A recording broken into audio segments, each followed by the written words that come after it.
Well, good afternoon, everybody, and thank you very much. I think I have the unenviable pleasure of speaking after lunch, so I hope people don't fall asleep with heavy stomachs. I'll do my best to keep it light and interesting. First of all, I'd like to thank the CLDP, Government of the United States, for organizing this event today.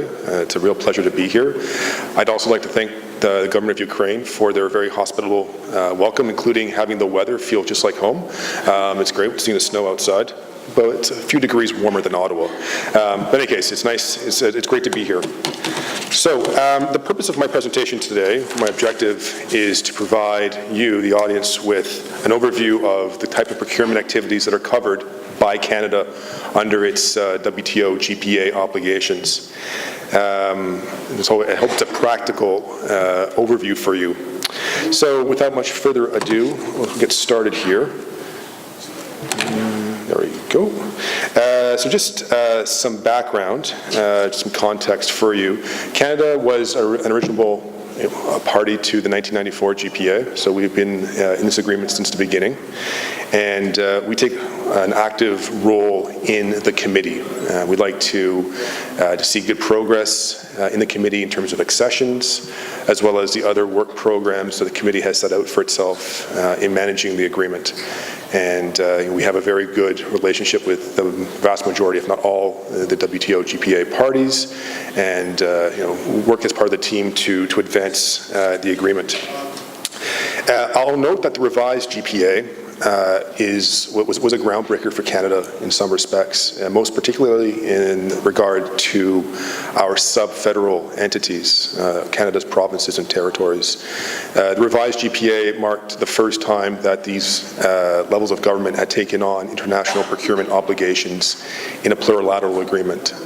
So it really broke new ground for us in that regard. So just, again, quick word of context on Ukraine's accession to the GPA. I think, like most other parties, we commend Ukraine for its perseverance and determination to conclude its accession negotiations to the GPA. Quite clearly, there were challenging and changing domestic challenges at the same time as Ukraine was attempting to conclude its accession to the GPA, and the negotiating team from Ukraine made every effort to overcome those as quickly as possible and to put forward a very good and ambitious market access offer. So we thank and commend Ukraine for its efforts. And we look forward to working with Ukraine in the committee once it's ratified the agreement and deposited its instrument of acceptance, which we understand will be very shortly, and to participating in events like this where we can help Ukrainian companies take the next step in terms of taking advantage of the opportunities provided by the GPA. So again, a real pleasure to be here. So turning to the heart of my presentation, Canada's coverage under the GPA, and I'll start with our central government entities, federal government entities that are subject to the obligations. We list ours in a positive list. So you heard Adam today talking about the market access annexes of the GPA parties. If you go to Canada's in Annex 1, you'll see a list of central government entities that are subject to the WTO GPA obligations. It's a very transparent list. There are 78 entities listed there, which cover all of our government departments and most agencies. There are some specific some entities are excluded for national security reasons, but by and large, the vast majority are covered. I know one of the topics that was sort of raised as an issue to talk about were procurement plans. Do entities publish their procurement plans for the upcoming year anywhere?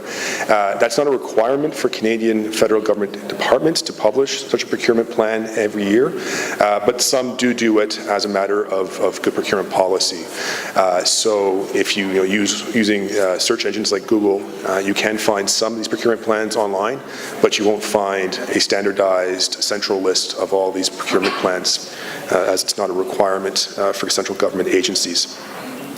Just in terms of bid challenge, for federal government entities, we have what's known as the Canadian International Trade Tribunal, which is responsible for hearing complaints from bidders who feel that the process has been conducted in a way not consistent with international obligations.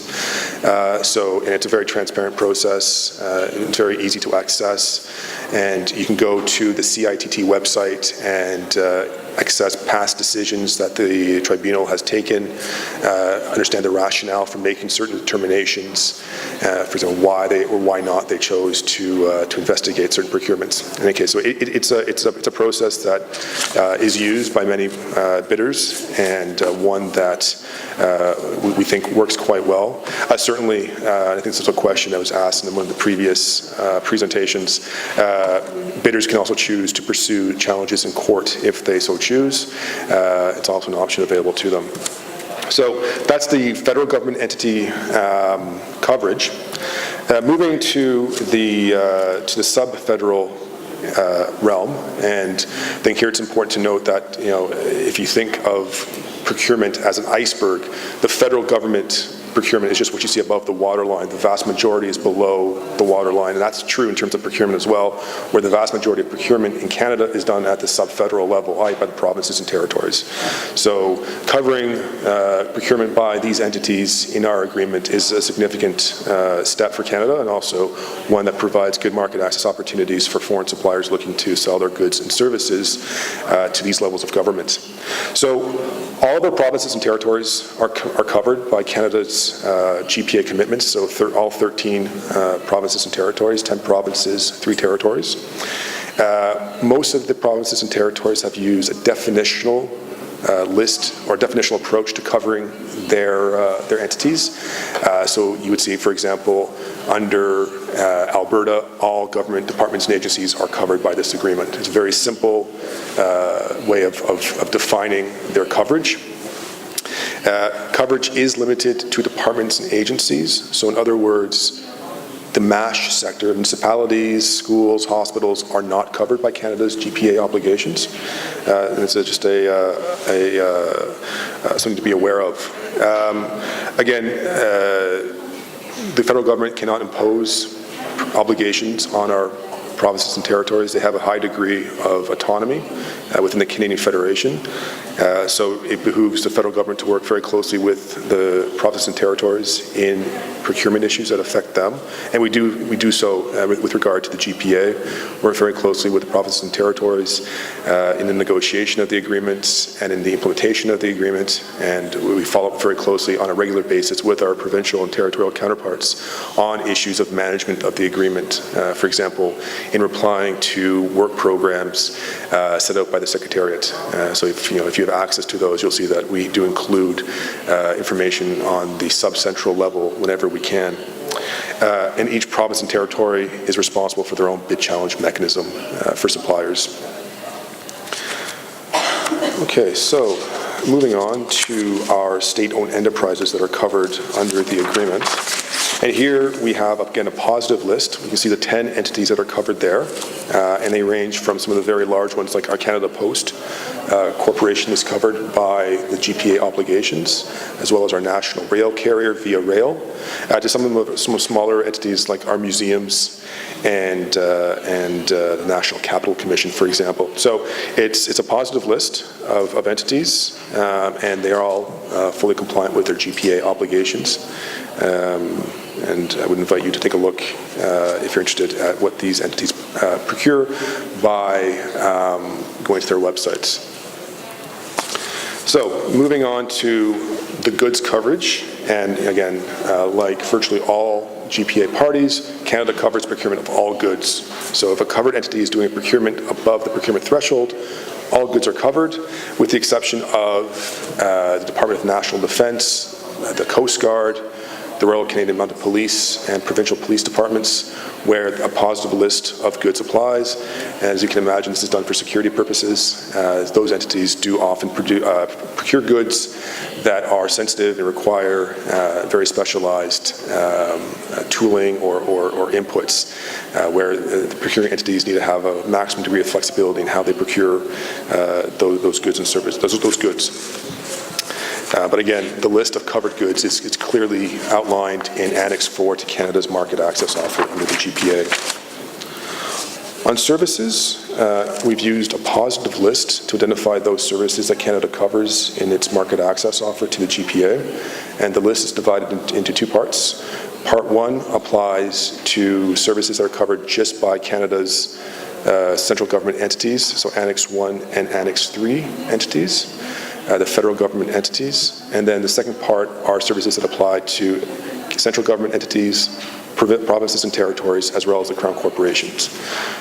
So it just, the provinces and territories, there are, I think, 2 services that they did not agree to cover in their market access commitments, but otherwise the list of covered services is identical across the different annexes, Annex 1, 2, and 3. Again, I invite you to take a look at that in more detail. On construction services, we cover all Division 1 services identified, all services identified in Division 1 of the provisional UNCPC, with 2 exceptions. Construction services on or by behalf of Transport Canada and dredging services.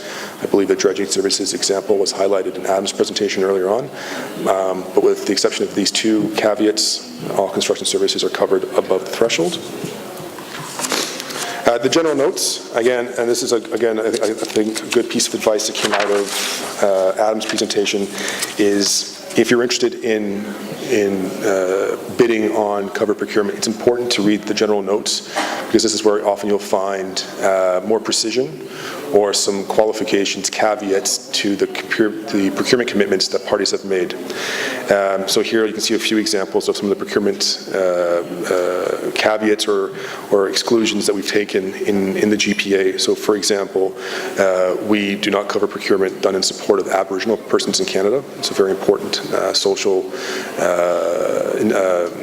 initiative of the Government of Canada to have maximum flexibility to support our Aboriginal communities, as well as procurement done in support of small and medium-sized enterprises, in addition to human feeding programs or agricultural support programs. In addition, we exclude shipbuilding and repair, as well as urban transportation equipment are excluded from our commitments.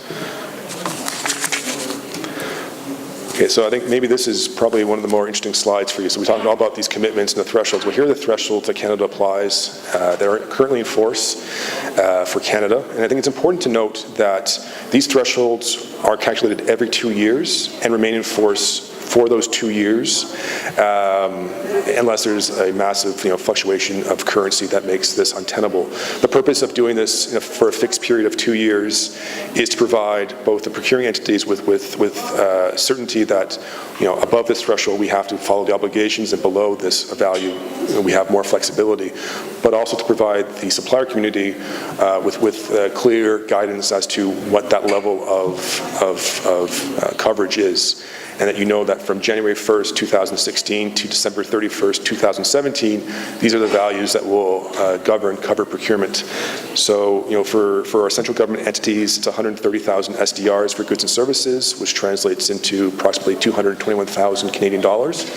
And our construction services threshold is 5 million SDRs, which is $8.5 million. For our Annex 2 subcentral government entities, it's 355,000 SDRs for goods and services, which is approximately $605,000 Canadian. And that same 355,000 SDR threshold applies to our Crown corporations as well. The construction services threshold is identical across all 3 annexes at 5 million SDRs. I would note that it's 2 things. One, like the United States, Canada publishes all procurement opportunities above $25,000. So there is maximum transparency in that regard. And second of all, in our system, just because procurement is not covered necessarily by the GPA does not mean that foreign suppliers are necessarily excluded from competing for that bid. It's possible that you might be, but there's nothing a priori that will exclude you from coverage. So it's important to investigate the procurement opportunities in detail to see if there are any specific conditions that may apply that would otherwise exclude you from competing. But you'll often find that procurements below the 130,000 SDR threshold are not exclusive to Canadian suppliers. It's an important consideration to keep in mind. So, moving on here to the next slide. So just some quick statistics on covered procurements, and these are the procurement reports that we submit. These are included in the procurement statistics that we submit to the GPA Secretariat. We're slowly catching up. I think we were behind several years. In fact, in the time between completing this draft of the presentation and coming here today, we've actually calculated our 2013 statistics, so I can update the number. In fact, in 2013, our above threshold procurement for Annex 1 entities, so our central government agencies, was $2.7 billion. So that's just, just a piece of late breaking news.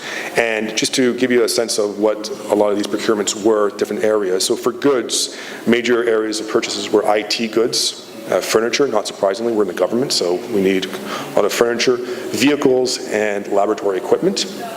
In terms of major service categories that were procured by the Government of Canada, we have professional services, IT services, and administrative services. You can, again, if you ever have access to these lists of these statistical reports, they're very detailed in terms of different categories of goods and services that are purchased, but this gives you a good overview of some of the major categories purchased by the Government of Canada, and yeah. Okay, so all that information is great. How do you access these opportunities? Well, we have what in Canada is known as the Government Electronic Tendering Site, GETS, which is buyandsell.gc.ca. And I've put a screen capture here on this slide of the website. And basically, this is the interface for suppliers interested in selling to the Government of Canada, where they can access the opportunities at the central government level. So if you're interested in exploring this website, please do so. It's relatively straightforward. There is a registration requirement if you do want to bid to go through, but you can peruse the website without bidding in a fair degree of detail. And you'll see there are different tabs you can hit on. You can click on goods, services. You can see what bids are closing within the next 24 hours. The awards are listed here. There are new ones listed, easily identifiable. So it's a very good website to go into. And it's one that I think the Department of Public Services and Procurement Canada, which is responsible for this website, is continually looking at and investigating ways of making it more user-friendly, increasing the utility for both government users as well as suppliers. So I invite you to take a look at this.